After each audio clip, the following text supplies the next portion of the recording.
So, siguro naman po, no, sa lahat sa atin dito, bihira po ako makakausap ng tao ngayon na parang hindi sila discouraged. Right? Ganun ba? Ganun ba po ang experience ninyo?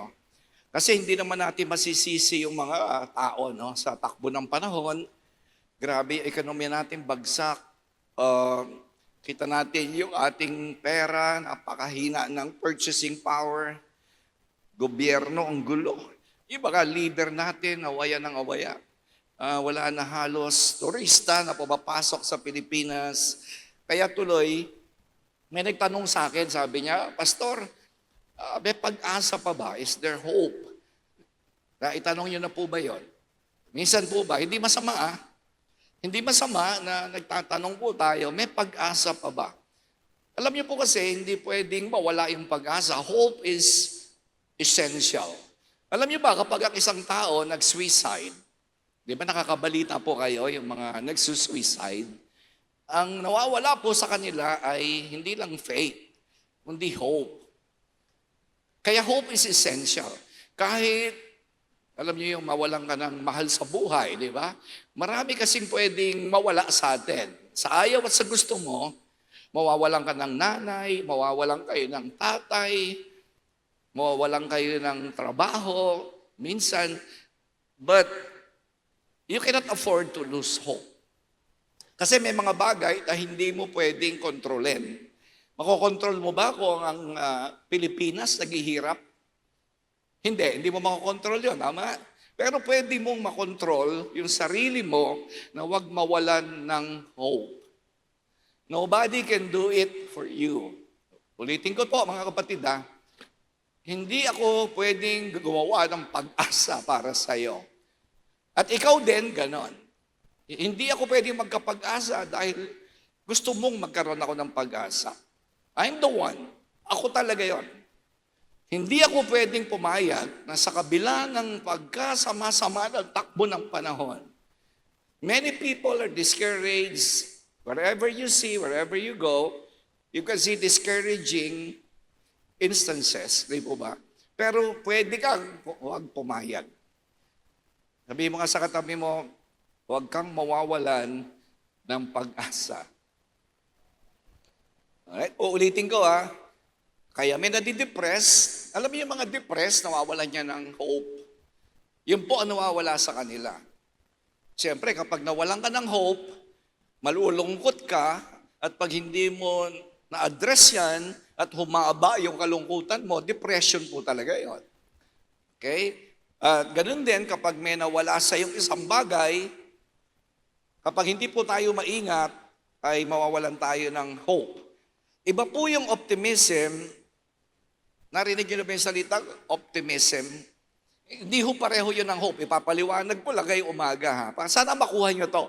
Optimism is positive thinking. Psychological po yun. Hindi spiritual yun. That is psychological. Optimism. Kaya pag ikaw po ay may problema, pupunta ka sa isang kaibigan, sabihin sa'yo, huwag kang mag-iisip ng masama. Diba? Maganda po yung advice na yon. Kasi psychological nga yun Sino po rito, nakaranas ka ng problema, pumunta ka sa isang kaibigan, ang sabi sa'yo, huwag kang mag-iisip ng masama. Diba? Mag-isip ka ng maganda. Ang tawag po doon, positive thinking. But that is psychological.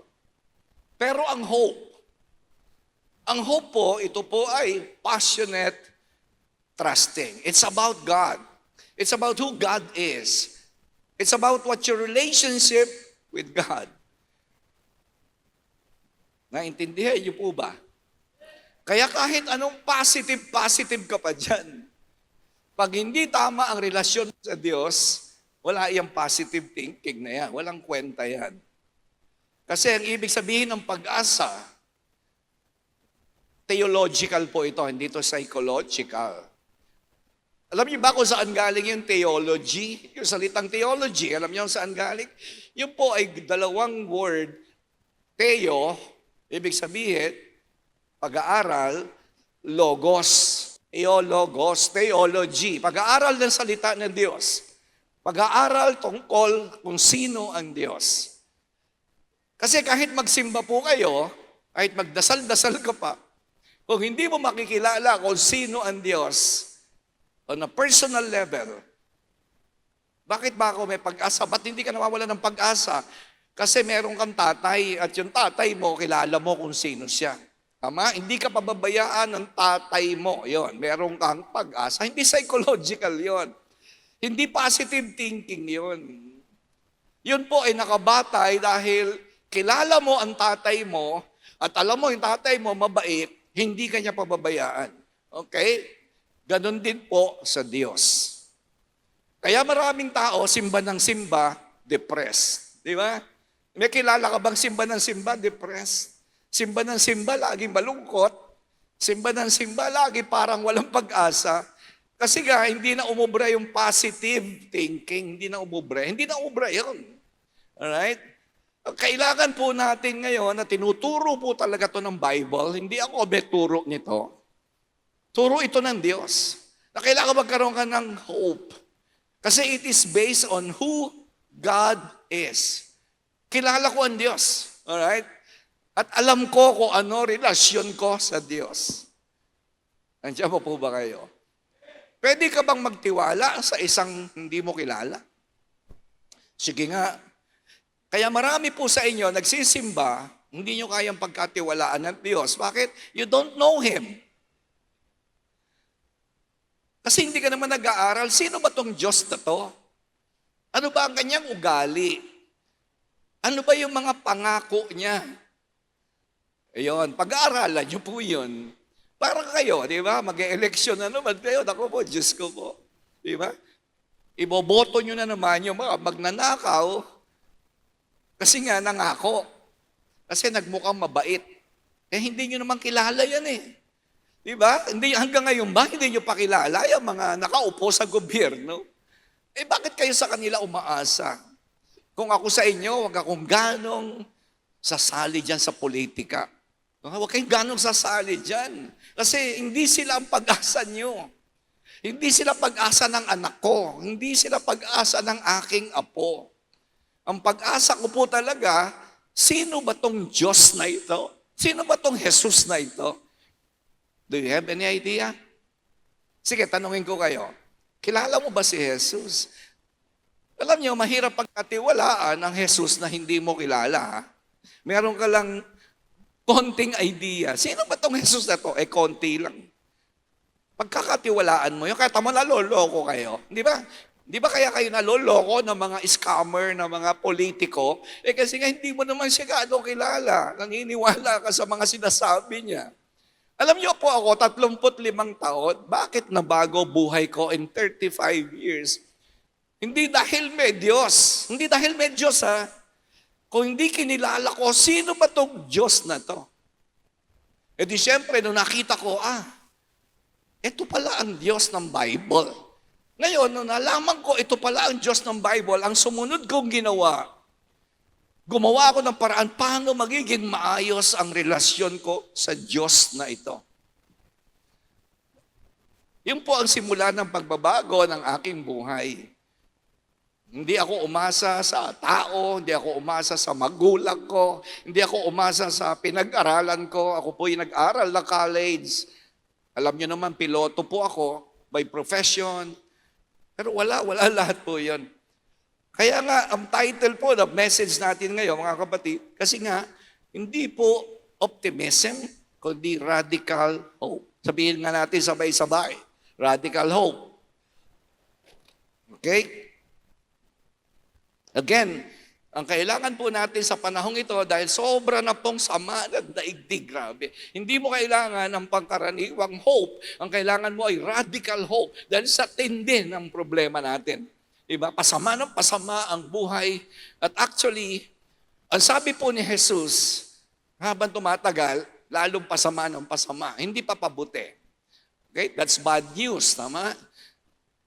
Masamang balita. Pero ang magandang balita, sinabi ng Panginoon na kahit sumama ang panahon, sumama ang daigdig, sumama ang tao, sabi nga po ng Bible, in the last days, people will be lovers of money. Tama?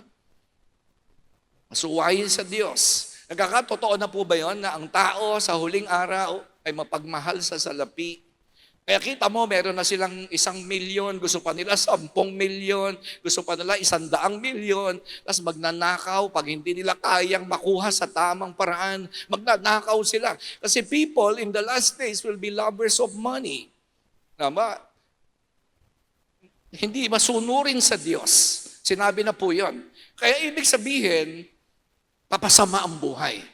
Kahit ano, gawin natin, papasama ang buhay. So ano magagawa mo? Kailangan mo talagang mag-develop in your life ng isang radical hope. Amen? Hello, nandiyan pa po ba kayo? At kung nagbabasa po kayo ng Bible, may isa pong nagsulat sa Bible, ang kanyang topic ay radical hope. Ang pangalan po niya ay si Pedro. Ito pong Bible verses na ito, sinulat po ito ni Pedro. Ang tawag dito ay letter of hope. Si Pedro po ay sumulat sa mga Christian during the times na dumaranas po sila ng hirap. Katulad ngayon. Okay, that's why I like the Bible because it's relevant in our lives. Ang Bible po ay relevant na nakaraang 2,000 years, relevant pa rin ngayon, at ang Bible po ay maaasahan mo hanggang sa katapusan ng daigdig because Jesus said so. Sabi niya, heaven and earth will pass away, but my words will never pass away. So meron kang aasahan talaga sa Bible. Dito ako kumukuha ng hope. Amen? Amen. Kumukuha po ako ng pag-asa sa salita ng Diyos kasi po, ang sabi ni Jesus, mawawala ang langit at lupa. Subalit ang salita ko, hindi mawawalan ng kapangyarihan. I like that. Kaya every time na ako po'y nalulungkot, basa ako Bible, makipag-usap ako sa Diyos. At nagkakaroon po ako ng pag-asa. At ang sabi po ni Pedro, para sa atin po ito ngayon, dahil nga ang Bible is relevant forever. Ang sabi ng 1 Peter, chapter 1, verse 2 to 4, maiksi lang po ito.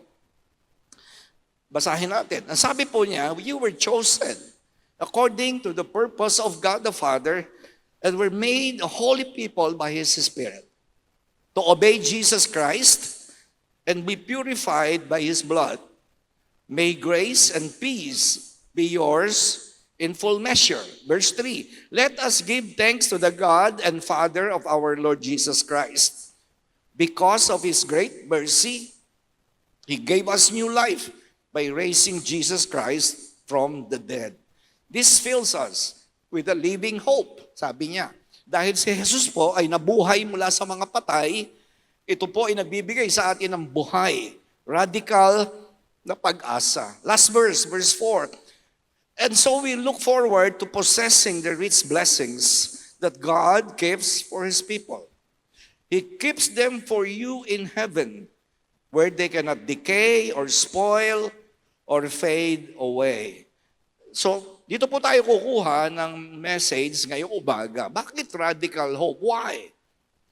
Bakit natin kailangan ang radical hope? Okay? Sana po makinig kayo mabuti kasi this could change your life forever, your family, your destination, your future. Okay? Bakit po kailangan ng radical hope according to Peter?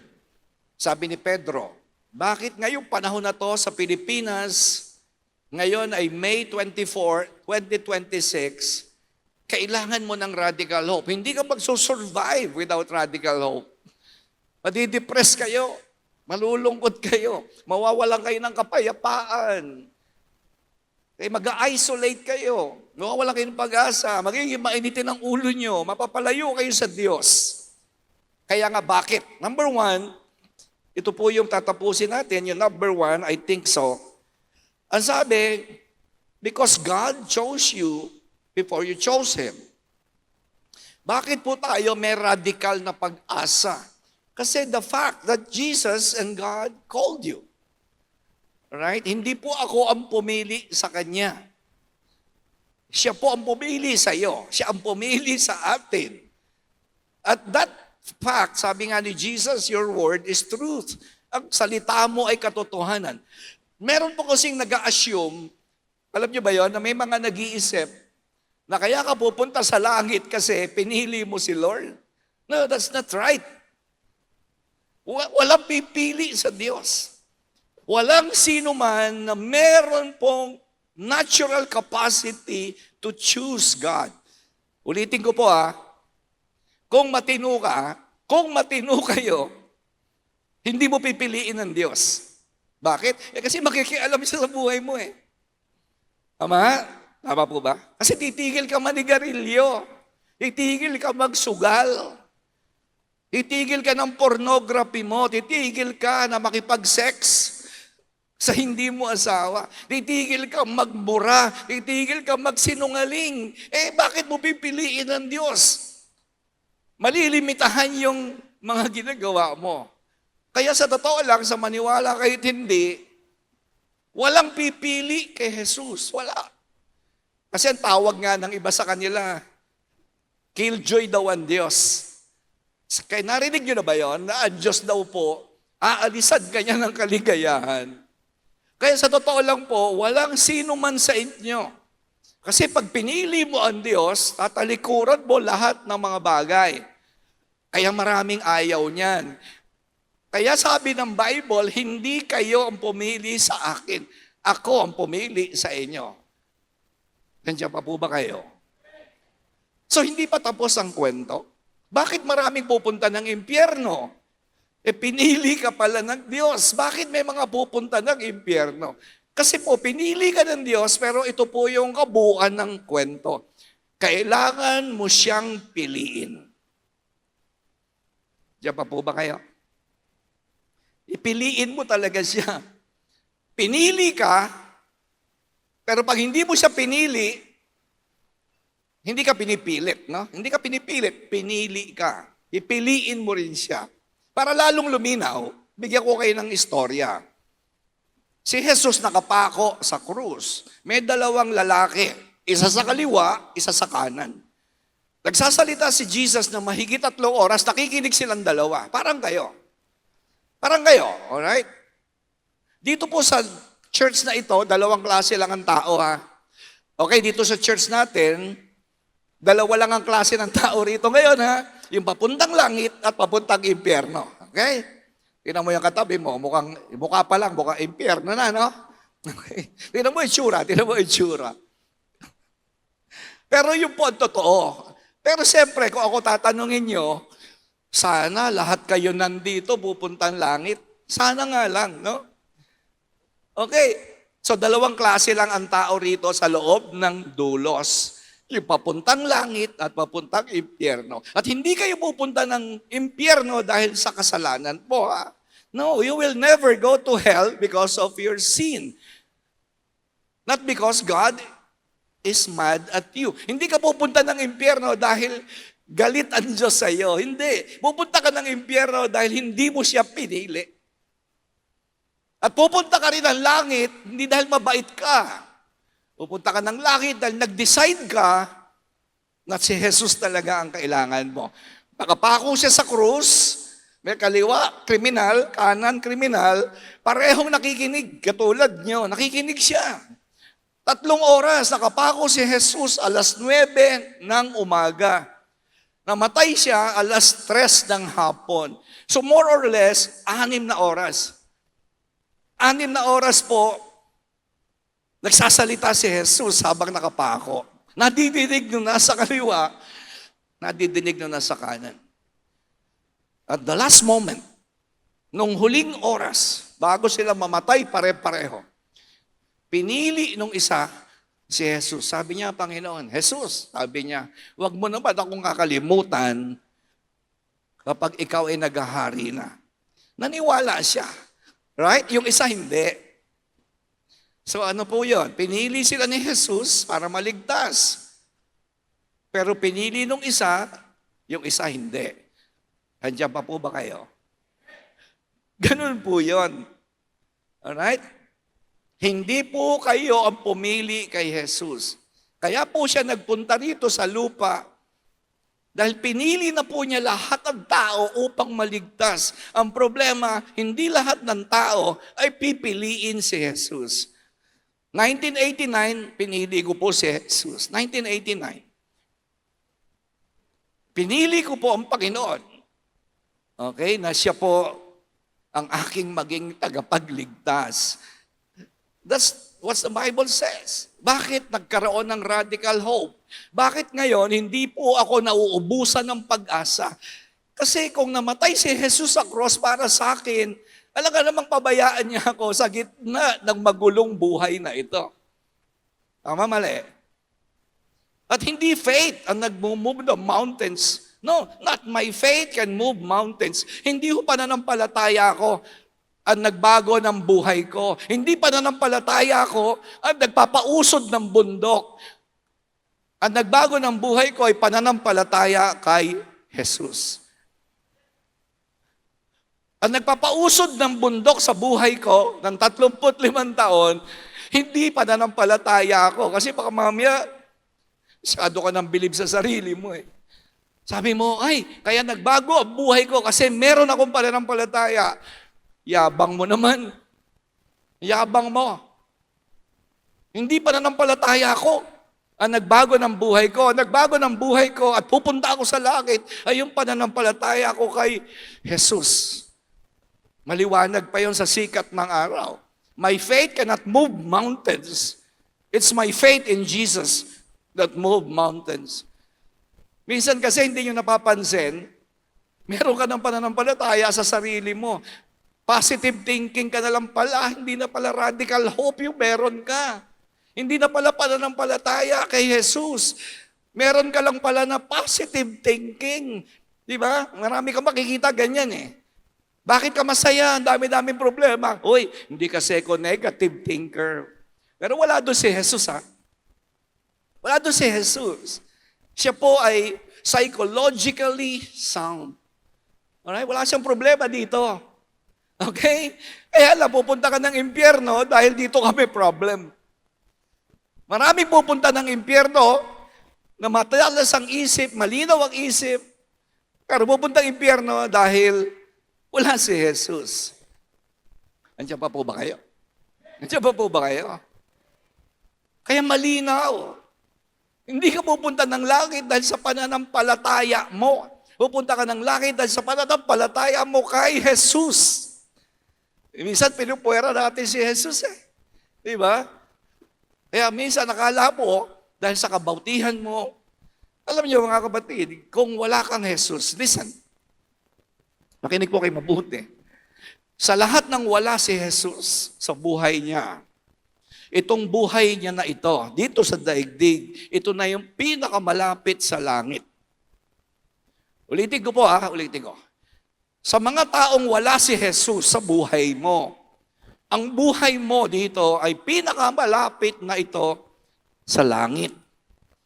Pero kung meron kang Jesus sa buhay mo, ang daigdig na to, ang pinakamalapit na sa impyerno.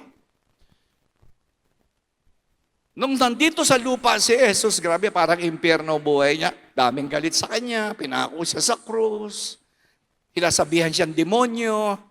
Ama, kaya kung talagang ikaw ay pinili mo si Jesus, itong buhay na ito, grabe, ang hirap dito. Ang hirap. Pero kung ikaw, wala kang Jesus, sarap ng buhay mo. Pwede ka manigarilyo, pwede ka uminom, mambabae, wag magsimba. Kung ayaw mo magsimba, wag. Kung ayaw mo magbasa ng Bible, wag. Kung ayaw mo magpray, wag. Kung gusto mo makipag-sex, wag. Parang langit. Kasi papunta kang impyerno eh. Hello, diyan pa po ba kayo? Kasi ang daan papunta ng langit ay parang impyerno, pero ang daan papuntang impyerno ay parang langit. There is a way that seems right to a man, but the end is destruction. Tama ba?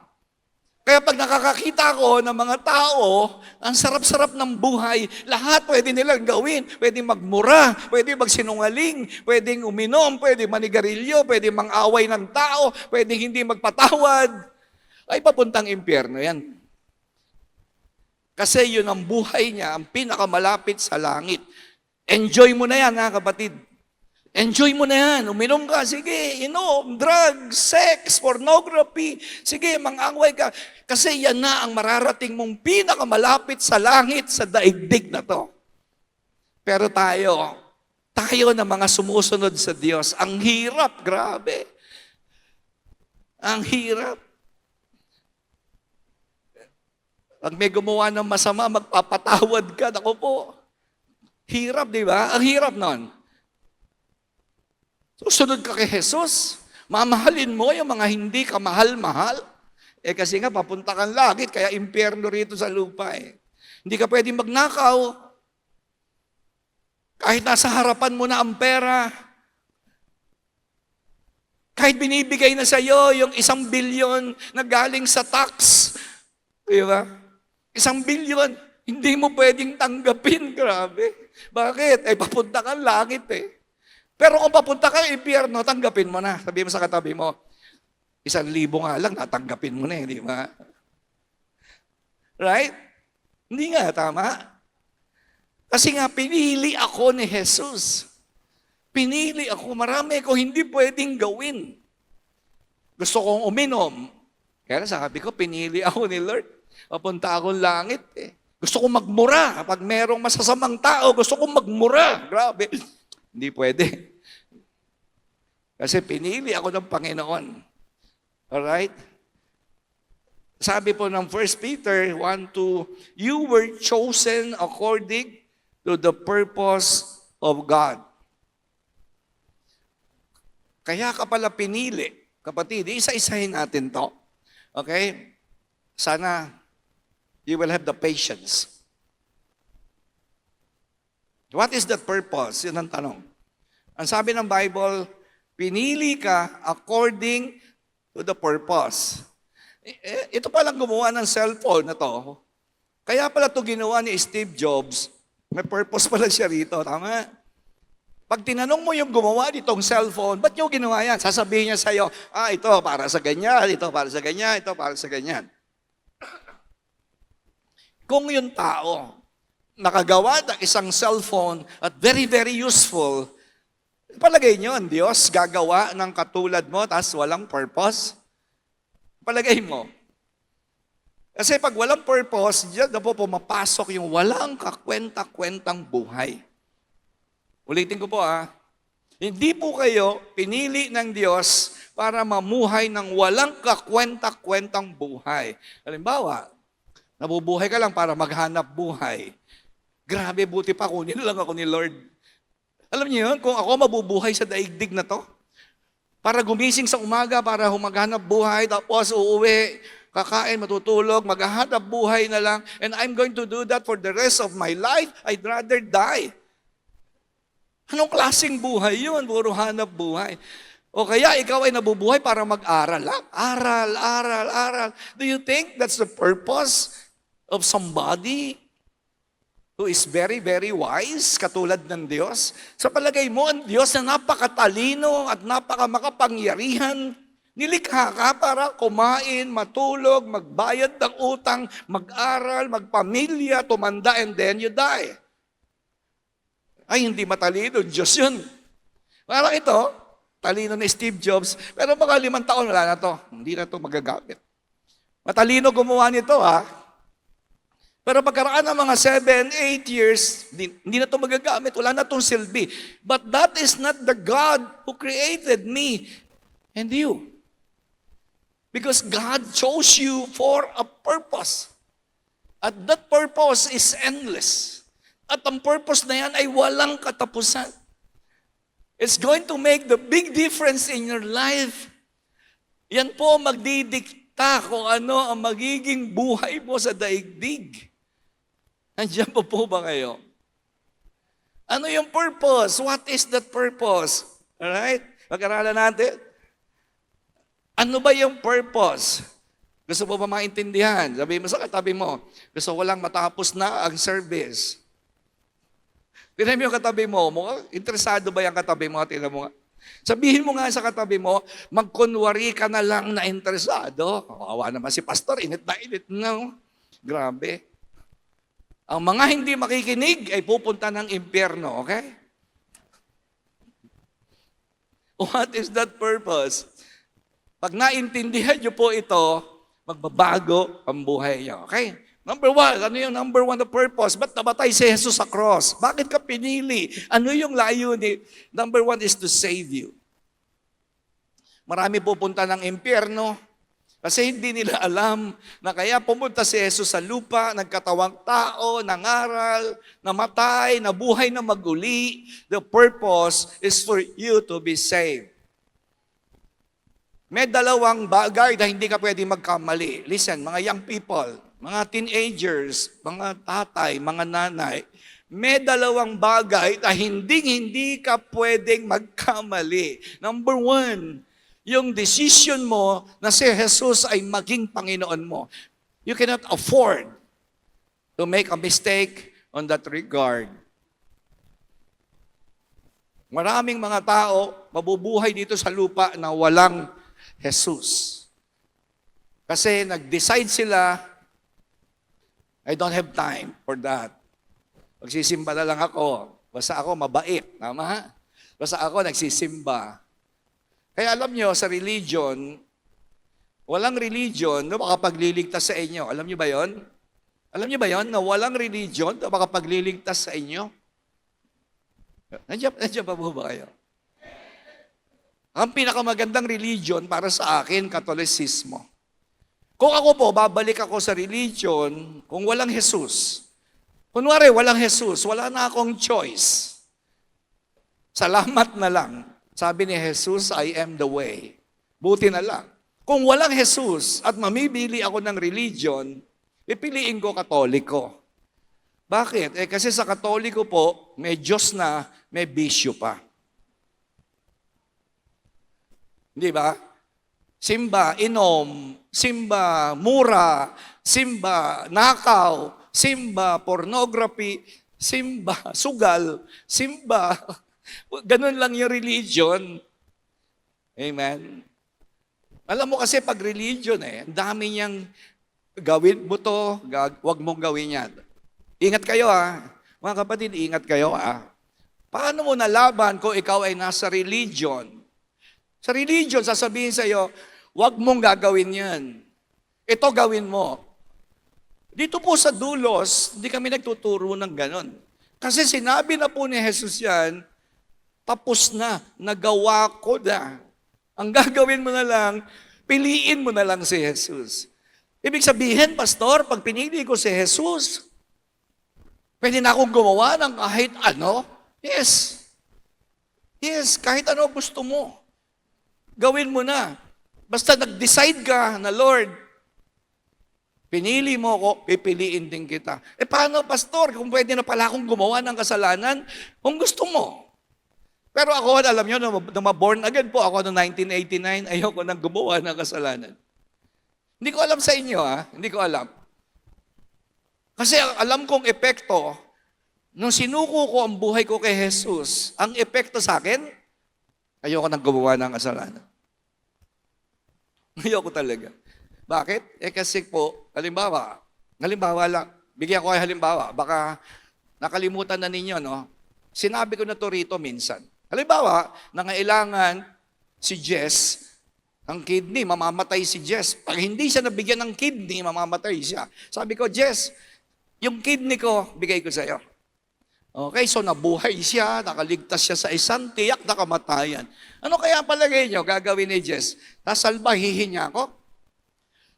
Magiging salbahi siya sa akin? Binigyan ko siya ng extension ng buhay? Tapos itong tao na to, na binigyan ko ng kidney, na nabuhay siya, na extend, gagawa niya ako ng masama? Ikaw na pinakawalang yan tao nun. Alam mo si Jesus, hindi lang kidney binigay sa akin. Buong buhay binigay niya sa akin. Napakawalang hiya ko naman. Di ba? Anong klase? Yun ang sabi na baka meron kang walang kapatawarang kasalanan. Baka hindi ka na talaga mapapatawad. Kasi binigyan ako ng taong ito ng buhay, binigay ang puso niya sa akin, binigay ang aking ganito lahat, binigyan ako ng future. Tapos gagawa ako ng kawalangyaan sa kanya.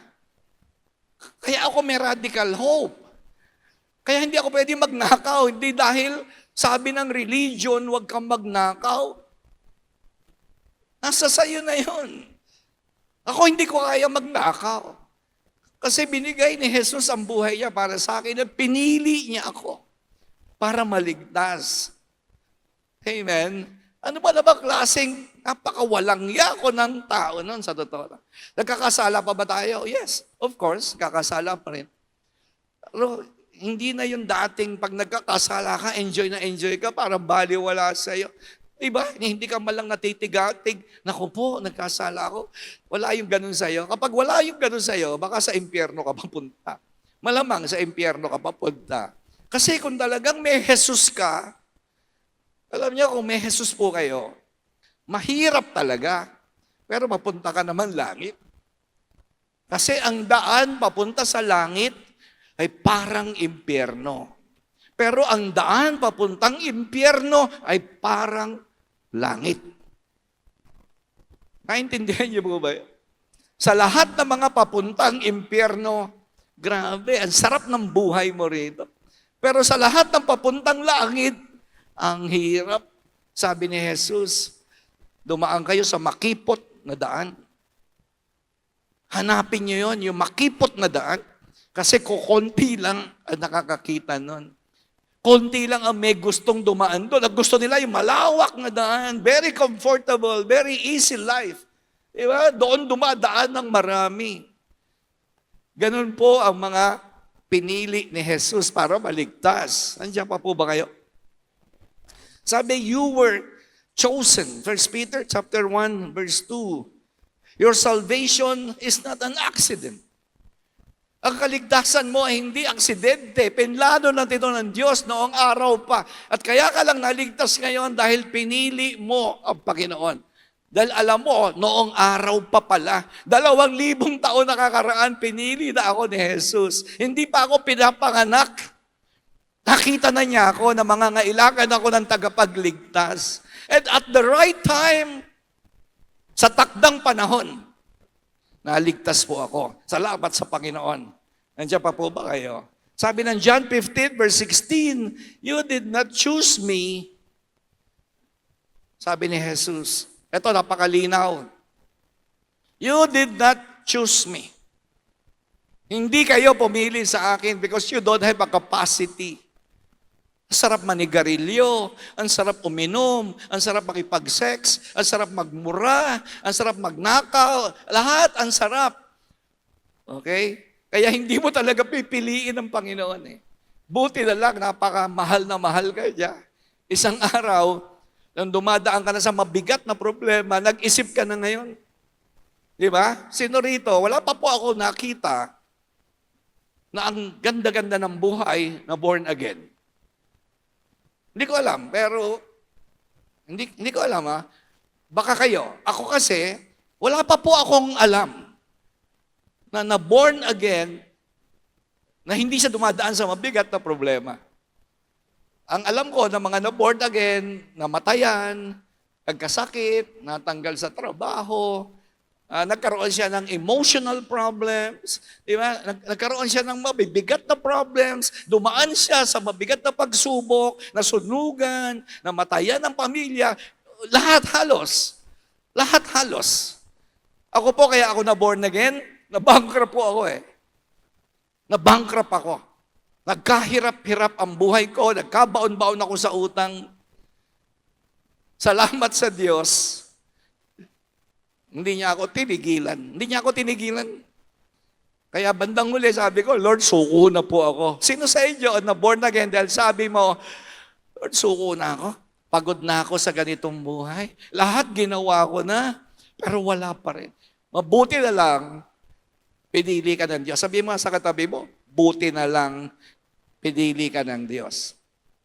Pero yung iba sa inyo hanggang ngayon, ha? Anong pinili? Okay? That's the purpose, number 1. Number 2, ano po yung number 2 na purpose? Okay? Kaya tayo may radical hope. Yan po galing sa sinabi ng Bible. Ang purpose niya is to sanctify you. Para sa mga hindi familiar sa word na sanctify, ang ibig sabihin po niyan ay pinapaging banal. Alright? Yun ang ibig sabihin sa Tagalog niyan. Pinakalilinis. Hindi perfect. Nadudumihan. Pero nililinis ulit. Madudumihan. Nililinis ulit. Bakit? Hindi ka na nanatili sa putik. At tulad mamayang gabi, maliligo ako, tsaka itong damit ko na to, itong damit ko po na to, lalaban na to. Kasi sa maghapon, nadumihan ako. Yan ang ibig sabihin ng sanctify. Pinili ka ni Jesus para maligtas, pero pagkatapos mo maligtas, hindi pa tapos. Kasi meron siyang ginagawa. Sanctification process. Pagiging banal. Pinapaging banal tayo. Ano ibig sabihin nun?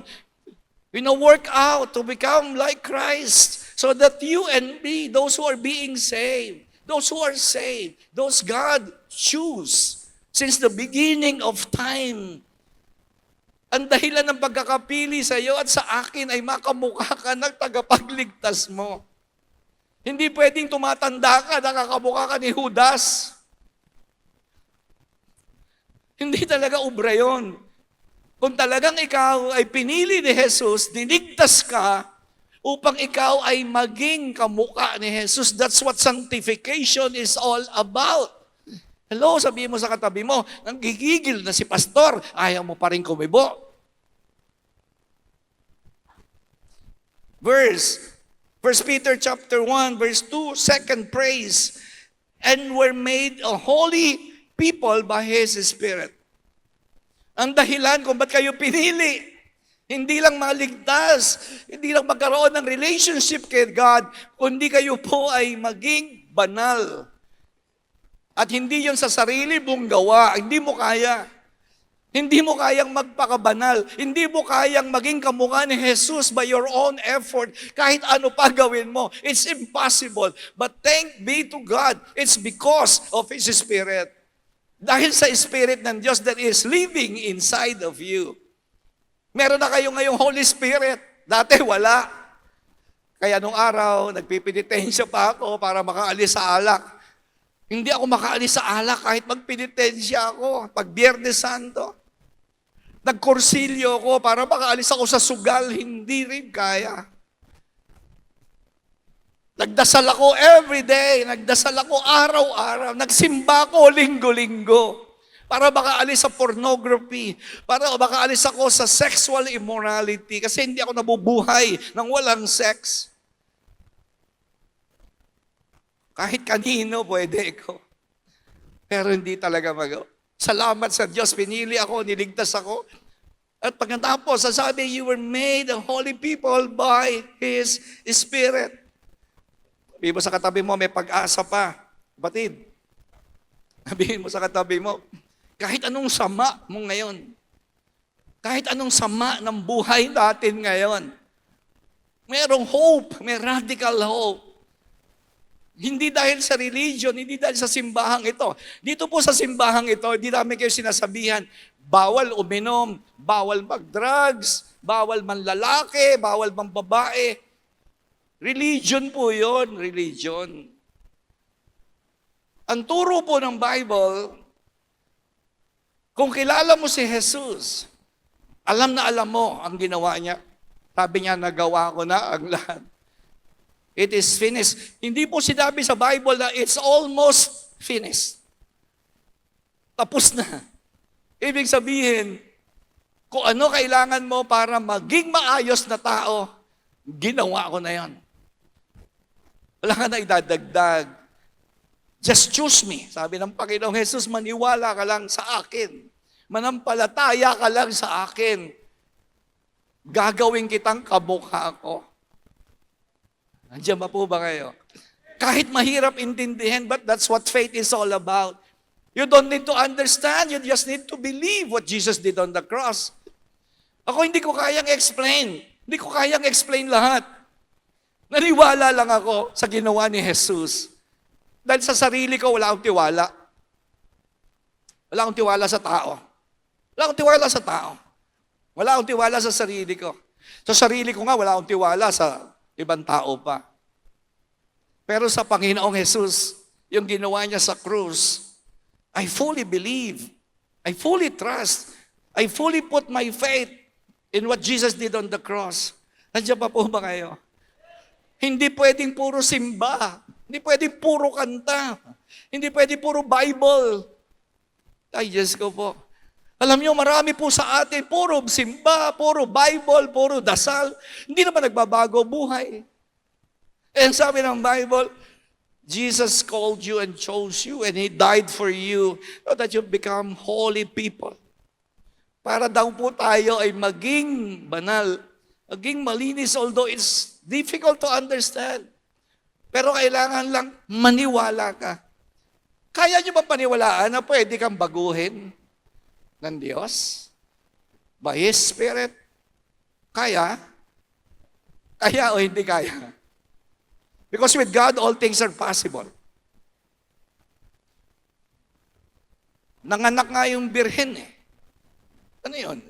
Nanganak ang birhen, ikaw hindi kanya kayang baguhin?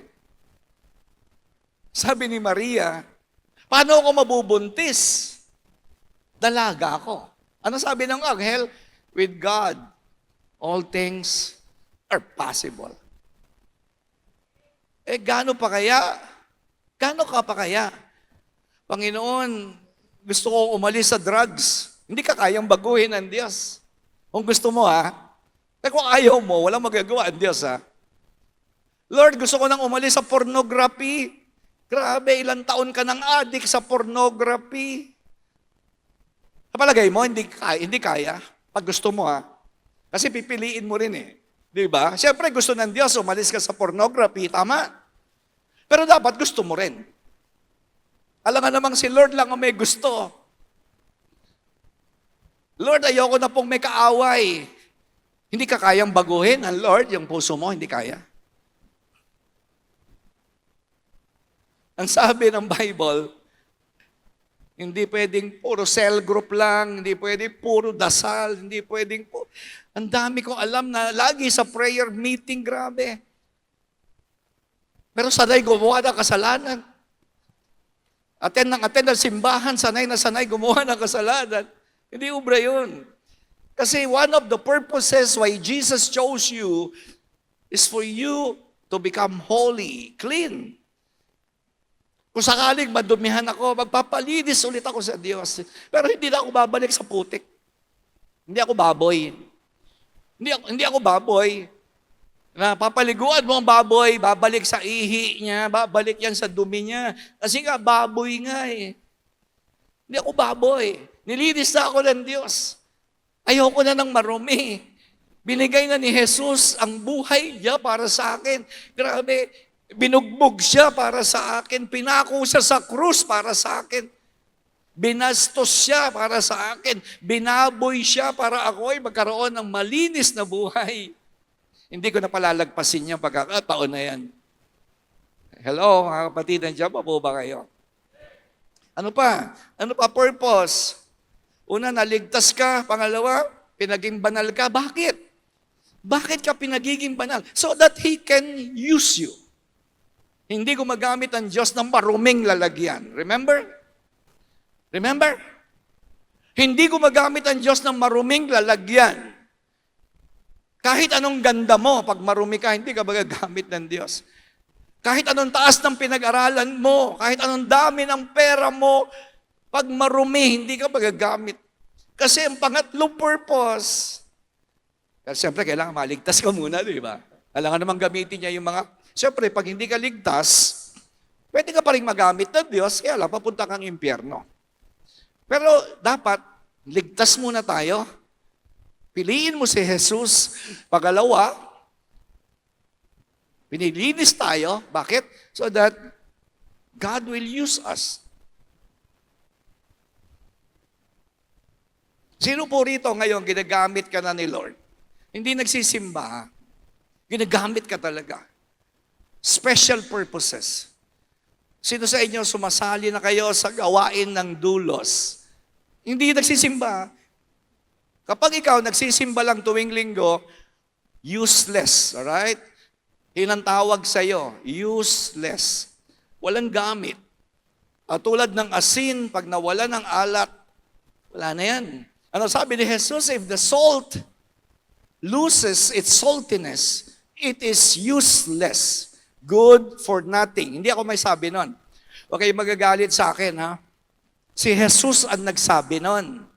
Kayo ang asin ng sanlibutan. Pero pag ang asin ay mawala ng alat, pwede pala yun.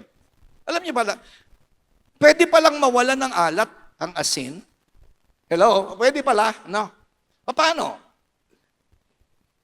Paano mawawala ng alat ang asin?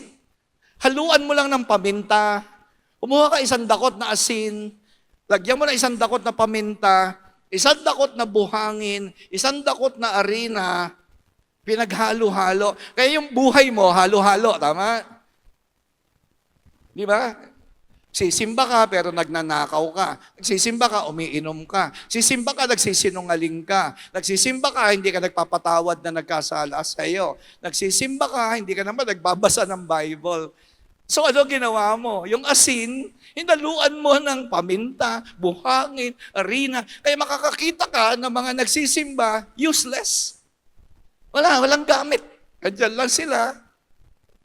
Hindi sila nagko-contribute, pero nagko-consume sila. Alam niyo yun?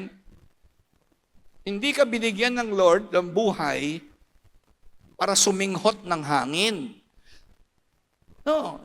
Hindi ka binigyan ng buhay para suminghot ng oxygen. Binigyan ka ng Lord ng buhay para mag-contribute ka sa pinaglalaban ng Diyos. At malaki ang pinaglalaban ng Diyos. Actually, namatay si Jesus, pinaglaban niya po ang makasalanan. And in the same way, hindi nagbabago. Hanggang ngayon, pinaglalaban ko pa rin ang pinaglalaban ng Diyos. Hindi ako useless. Hindi ako pa preach lang every Sunday. Hindi ako pa basa-basa lang ng Bible. Hindi ako pa dasal-dasal lang. Asin ako, asin. At hindi ako papayag na mahaluan ako ng buhangin, ng paminta, ng harina, kasi mawawalan ako ng alat niyan. Kaya nga sabi ng Bible, 1 Peter chapter 1, verse 2, ang purpose is to obey. To obey Jesus Christ and be purified by His blood. Tingnan niyo po ito. Okay, mga kapatid, tingnan niyo itong verse na to. Gusto nyo luminis kayo ng malinis, sumunod kayo sa Panginoon. Obey and then purification. Obey, then purification. Habang sumusunod ka kay Jesus, lalo kang lumilinis. Lalo ka nagiging ginto. Lalo ka nagiging pilak. Lalo ka nagiging mamahalin. Habang sumusunod ka. Hindi yung habang nagsisimba ka. Marami habang nagsisimba, napapalayo sa Diyos. Bakit? Kasi nagsimba, hindi naman sumunod sa Diyos. Ano mangyayari sa iyo? Di lalo kang dumudumi. Kasi simba ka ng simba eh. Kaya alam niyo, may payo ko, huwag na kayong magsimba. Kung wala po kayong balak sumunod sa Diyos, meron po akong payong pastor. Huwag kayong magagalit ha. Huwag kayong magagalit. Sabi mo sa katabi mo, promise ha, o hindi ka magagalit kay pastor ha. Hindi nga. Seryoso to ha. Seryoso. Kung ako po, hindi ako magbabago ng buhay. Hindi na ako magsisimba. Hindi na talaga. Kasi niloloko ko lang sarili ko doon. Kasi sabi ng Bible, is a sanctify and then you will obey and then you will be purified. Kaya habang tumatanda ka, paganda ng paganda buhay mo. Kaya alam niyo si Pastor Rudy, hindi ako takot tumanda. Alam niyo bakit hindi ako takot tumanda? Habang tumatanda ako, ipagyayabang po ako ng Diyos. Ipagyayabang talaga ako ng Panginoon. Hindi dahil magaling ako Hindi dahil magaling ako. Kundi naintindihan ko lang na pinili ako ng Diyos. Hindi para lang maligtas, hindi para lang luminis, hindi para lang kundi para sumunod. At habang sumusunod si Pastor Rudy, magiging 70 years old ako next year, pero paganda ng paganda ang buhay ko. At ang sabi ng Bible, ang mga sumusunod sa Diyos ay parang araw sa katanghaliang tapat, hindi mo maitatago ang liwanag niyan. Pero ang mga tao, kahit anong simba mo, Kahit anong simba mo, padilim ng padilim ang iyong buhay. Bakit? Palayo ka ng palayo sa araw Hindi niyo napansin habang lumalapit ako dyan sa liwanag na yan, lalong nag-iiba yung itsura ko habang, yan, sa ilaw. Pero subukan nyo, lalayo ako sa ilaw. Padilim ng padilim ang buhay ko nun. Ganon ang ginagawa ng marami sa simbahan. Kaya sabi ko, ulitin ko kung wala po kayong balak sumunod sa Diyos, wag na po kayong magsimba. Sayang lang. Hindi sayang. Tapos bandang huli, sasabihin mo, di naman totoo yan sinasabi ni Pastor. Bakit ako? Nagsimba ako ng 2 taon, walang nangyari sa akin. Di ba? Di ba bandang huli yun ang sasabihin mo? Hindi totoo. Kapatid, totoo ang sinasabi ko. Kasi ako dating adik, dating ako'y walang ya, dati ako lasenggo, dati akong sugarol, sinungaling, magnanakaw po ako. Pero naiintindihan ko, diligtas ako ng Panginoon, ayoko na magkasala, ayoko na. Hindi po ako perfect Okay, huwag kayong magkakamali Nagkakasala pa rin po ako. Pero sisiguraduhin ko, pag humingi ako ng tawad, hindi ko nababalikan yan. Kasi hindi ako baboy Hindi ako baboy. Pag nilinis mo, babalik sa dumi. Hindi ako baboy. Siguro magkakamali ako ulit sa ibang bagay, lalo na mga hindi ko sinasadya. At hindi lang yun, ang saya ko pag nagagamit ako ng Panginoon. At habang nagagamit ako ng Diyos at yung mga tao nakikita ko, alam niyo, may nakita na ba kayong born again dito sa Dulos? Bakit habang tumatagal, paganda ng paganda buhay nila? Hindi pagandahan ng dasal, Kasi may mga taong galing magdasal. Wala, sablay. Kasi hindi naman sumusunod. Ang daming alam sa Bible. May kilala kayo, ang daming alam sa Bible? Parang si Satanas, ang daming alam sa Bible. Di ba? Di ba si Satanas, daming alam sa Bible? Alam niya Bible si Satanas. Wala naman nangyayari. Simba ng simba. Kasi kapatid, ang sabi ng Bible, kaya ka pinili para maligtas, para maging banal, at ikaw ay gagamitin. At habang ginagamit ka, palinis ng palinis ang buhay mo. Hello? Kaya kung ako sa inyo, hahanap ako, Lord, ano po ang magagawa ko sa church namin? Hindi ko, may advice po ako sa inyo, kasi baka sabihin nyo, masyado naman si pastor. Sama-sama naman ang sinasabi niya. Huwag na lang ako magsimba. O sige, kung ayaw niyo nung sinabi ko, may sasabihin ako sa iyo ngayon. Alright? Magdasal kayo, Lord, ano magagawa ko sa Dulos? Saan ako makakatulong sa Dulos Church? Gamitin mo ako. Kasi habang gagamitin ka, ang sabi niyan, you are being purified by His blood. Kung dati ka sinungaling, mawawala yan. Habang sumusunod ka, mawawala pagsisinungaling mo. Habang sumusunod ka, mawawala yung pagnanakaw mo. Habang sumusunod ka, nawawala yung lasa mo sa sigarilyo, yung lasa mo sa pornography. Mawawala yan, kapatid. Huwag kang magdasal na, Lord, alisin mo ako sa alak. Walang kwenta yung dasal na ganun. Ang sabi ng Bible, obey me and I will purify you. Sumunod ka sa akin, lilinisin kita. Hindi wala naman sinabi, mag-pray kayo at pababago kayo. Walang ganun. And the last one. The last one. To bring you to heaven. Ito po, hindi ako nagmamadali dyan. Hindi ako nagmamadali. Diyan naman kasi ako papunta kahit ano ba gawin niya. Kahit balik-baliktarin niyo pa ang buhay ko, diyan po ako papunta. Kaya hindi ako nagmamadali dyan.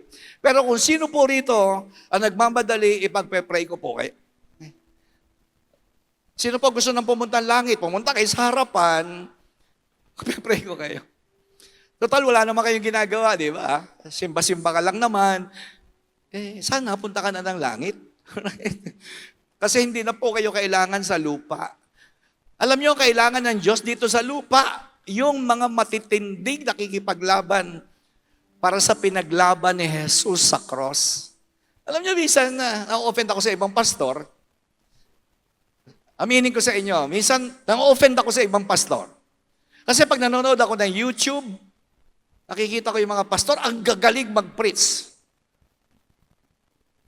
Pero ano preaching nila? Wala nang laman na kaligtasan, wala nang laman na pagsunod sa Diyos, wala nang laman sa kabanalan, puro motivation na lang. Alam niyo yung mga motivational speaker, dami lang follower.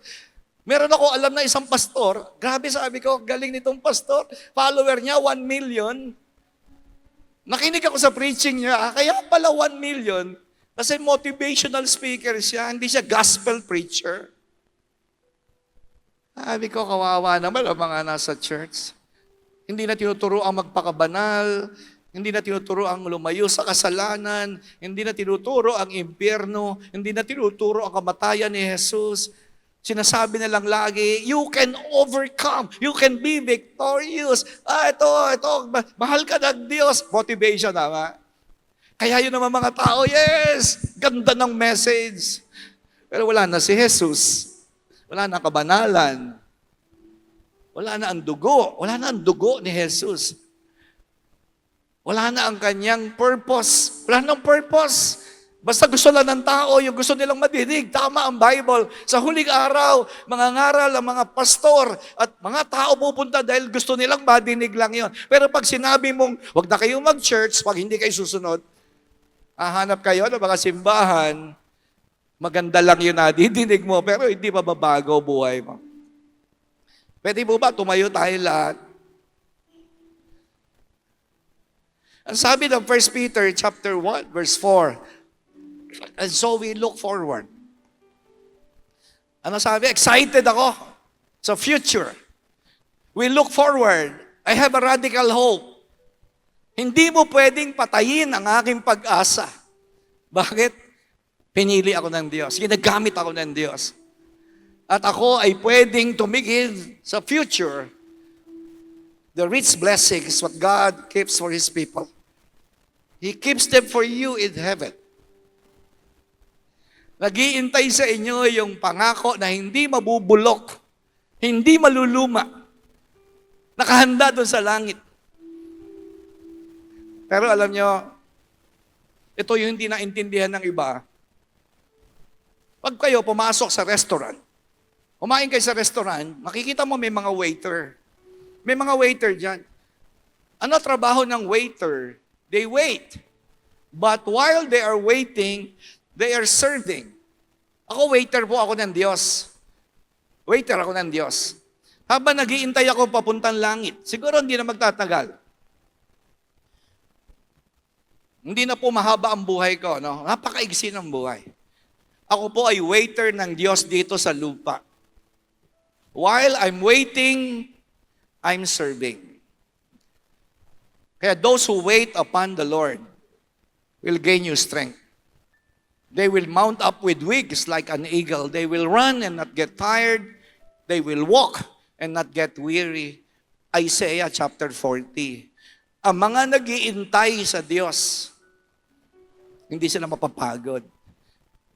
Kasi habang nag-iintay ako, naglilingkod ako. Hindi ako nagsisimba, ayoko magsimba lang ng linggo-linggo. May nagsabi sa akin, Pastor, sabi niya, bakit kung mabuti ang Diyos, bakit hindi na lang niya patayin si Satanas para tapos na ang hirap? Di ba? Nadinig niyo na ba yun? Tanong niyo yun. Di ba? Baka tanong mo rin to. Pastor, bakit kung merong Diyos, bakit lahat ng tukso, tanggalin na niya lahat ng tukso para wala nang mahulog sa kasalanan? Valid question, tama? Legitimate. Parang maganda yung tanong niya. Pero sabi ko, kapatid, ganito lang yan. Sino sa inyo, nanonood kayo ng basketball paminsan-minsan o naglalaro kayo, di ba? May 5 tao rito, may 5 tao ron, magkalabad kayo, kailangan yung bola nyo, ma-shoot nyo ron sa kabilang court kasi yun ang home, yun ang court nyo, tama? Sabi ko, ba't hindi na lang bigyan ng 10 bola itong mga ito? Di ba mas maganda, wala nang hirap. Di ba? Bakit nag-aagawan sa isang bola? Naisip nyo ba yun? Hindi nyo naisip, no? Isip ka ba? What's the excitement kung may tigi-tigi isang bola? Kaya nga may excitement kasi may isang bola. At kailangan ma-shoot ko yun, ayun ang court namin. Ang trabaho nila, labanan kami na huwag kami makapag-shoot. Tama ba yun? Sino rito, sumali ka sa basketball, nag-shoot ka sa court ng kalaban. Sisikat ka. Kasi walang haharang sa iyo, tama? Walang haharang. Sabi ko doon sa tao, alam mo, kapag inalis na ng Diyos ang demonyo, hindi mo na matatawag na victory yan kasi walang opposition. Kaya ako may victory because of Jesus, I conquer the opposition.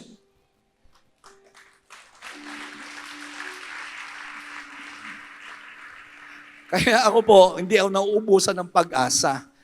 Bakit ako maubusan ng pag-asa? Tuwing lalaban ako, sinasamahan ako ni Lord. At kahit anong hirap, kasi may kukontra talaga eh. Ang daming tukso, ang daming ginagawa ng demonyo, pero sabi ko, okay lang yan. Diba? Okay lang yan. Kasi sigurado, at the end of the day, kapag tatagumpayan ko ang lahat, yan. At kaya tinatawag yan na tagumpay, kasi may kalaban. Hindi tagumpay yan, pag walang kalaban. Kaya nagiging exciting ang pagiging born-again Christian. Bago ako pumunta ng langit, marami kong laban at tagtatagumpayan dito. And even the gates of hell cannot prevail.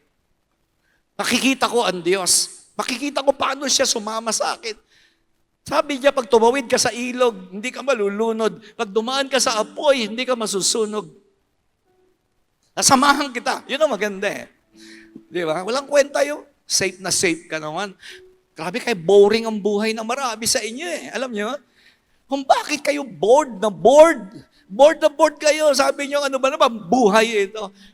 Ay, ewan. Diyos ko po. Ako everyday. Pagising ko pa lang, excited na ako sa umaga. Kasi another battle, another victory today. At tomorrow, ganun din. Kaya pagising ko, palaban talaga ako. Hindi ako nagigising ng tinatamad. Hindi talaga. Hindi ko iniintindi yung mga politiko na yan. Impeachment na yan. Wala yan. Hindi importante yan. Kasi ngayong araw na to, meron akong laban na haharapin bago ako pumunta ng langit. Kasi yan ang purpose ng Diyos sa akin sa buhay na ito. Amen. Amen.